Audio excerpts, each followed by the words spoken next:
صافی صاحب آغاز کر لیتے ہیں، یہ جو مذاکرات کے حوالے سے اس وقت پھر ایک اور ڈیولپمنٹ جو ہے وہ سامنے آئی ہے، اب اس میں بڑا اہم کردار ہمیں نظر آ رہا ہے بلاول بھٹو زرداری صاحب کا،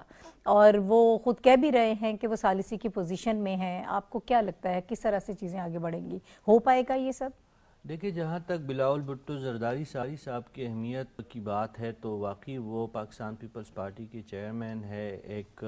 بڑی پارٹی کو ریپرزینٹ کرتے ہیں، اور انہوں نے اس کم عمری میں بھی اپنی اہلیت کو بطور وزیر خارجہ اور بطور پارٹی لیڈر کے منوایا ہے، تو ان میں تو یہ اہلیت ہے کہ وہ سیاسی قوتوں کو ایک ٹیبل پہ لانے میں وہ شاید کامیاب ہو جائے۔ لیکن جس فریق کے بارے میں بات کی جا رہی ہے، اس فریق کے مزاج کو دیکھتے ہوئے ہمیں نتائج کی کوئی زیادہ خوش فہمی نہیں ہونی چاہیے۔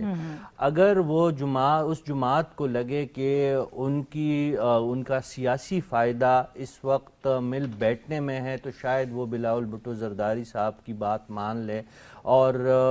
مذاکرات کے میز پہ بھی آئے، اور جس طرح کہا جا رہا ہے کہ نیشنل سیکیورٹی کونسل کا ایک شاید دوسرا ایک پارلیمانی اجلاس طلب کیا جائے، اس میں بھی ان کی شرکت ہو جائے۔ لیکن بالفرض محال اگر یہ ہو جائے،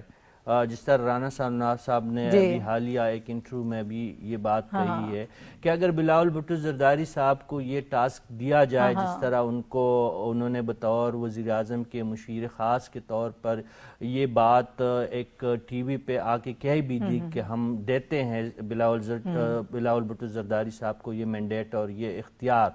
لیکن